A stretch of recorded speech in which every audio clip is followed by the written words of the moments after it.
What is going on, guys? My name is Kai, Quinger22's Hendrakmadan on the PSN. We got a little MW3 experience. This was a kill confirmed game, obviously on Fallen. Yeah, so right off the bat, it is kind of interesting. One of the, I guess, almost cardinal rules that I preach of, kind of cutting off your hotspots. I completely fail at doing it. Not only was I, that javelin, but right here, I run out. I mean, granted, I kind of got shot around the corner there, but doing as I say, not as I do. Even with everything that was coming in, instead of switching off that Semtex, dropping back into a concussion, I continued to try to cook that thing, get it off. Didn't even do me any good.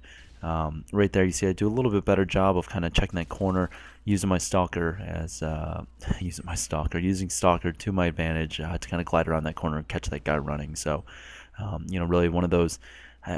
When I was first watching this gameplay, getting the kind of the little annotations or whatever put in, I saw that right at the start, and all I could think is, really, that is like one of the biggest things that I preach. So right here, a little two-piece, this guy chucks a nade, and that is the power of stuns and the duck, dodge, dive. I mean, you notice that if I had waited out there in the open, it would have been probably a different story, and I probably wouldn't have been able to pick up that third guy. Not that it really mattered. Kind of lost the kill there. That whole little equipment dammit thing that flashed up there should have definitely tossed a. I still had my Semtex. Should have thrown that off to at least suppress him in cover or something like that. Give me a little bit of time to recover some health. So right there, we see a javelin shoot off, and you'll notice I run out of the building and around to the other side. Now the reason I'm looking for another route here, if they're shooting javelins down range, they're gonna be probably putting grenades, other launchers, noob tubes, everything like that. I want to try to get around them. Didn't end up doing me any good, and I'm dying shortly after that.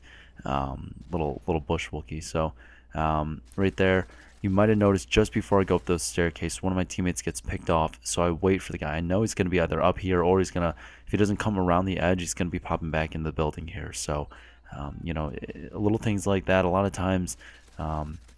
I see teammates, and I've done it plenty of times myself, just running into an area where they just saw, well, they know at least a teammate had just died. There's absolutely no reason for that. The game does a very nice little job of saying, hey, one of your friends just died over here, you might want to be mindful of that. So jump forward a little bit.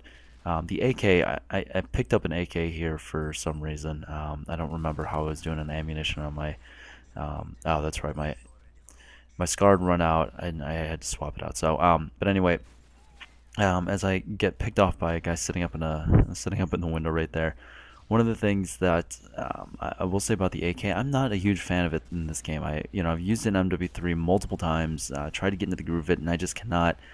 There's something about it. I just feel like they kind of chopped it off at its knees or something. Get hard scoped real quick there, and We'll jump forward real quick. You guys will notice this game is going pretty quick. Right there, just kind of caught the guy out of my periph.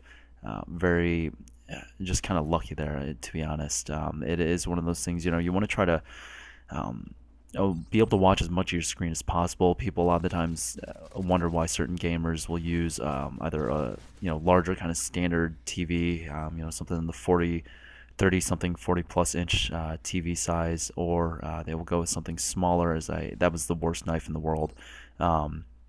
Or sometimes people use something smaller, almost like a computer monitor, like something up to maybe no more than a 20 some odd inch computer screen. So it really is a personal preference. The main thing, you want to be able to see as much of your screen as possible. You obviously tend to focus in the center point. That's just the way the game is built. Most games are built, but if you can be as mindful of as much as going around as you as possible, the better. Now, that last death that you guys just saw me pick up, I could have completely avoided that if I had actually just waited a second before rushing out to get that tag. There was no need to hurry up and get that tag. It wasn't like the last tag that was going to win us the game or anything. And it was one of those unnecessary deaths. Kill confirmed. A lot of times I get really kind of caught up in, I got to get the tags, I got to get tags. The tag is still going to be there, and if it's not, you're at least going to avoid a death and pick up another tag from the guy that would have killed you. So patience is a virtue. I know it's such an old saying that gets really overused, but it's overused for a reason. It's true. So even in your video games, be a little bit patient. Have patience, young grasshopper.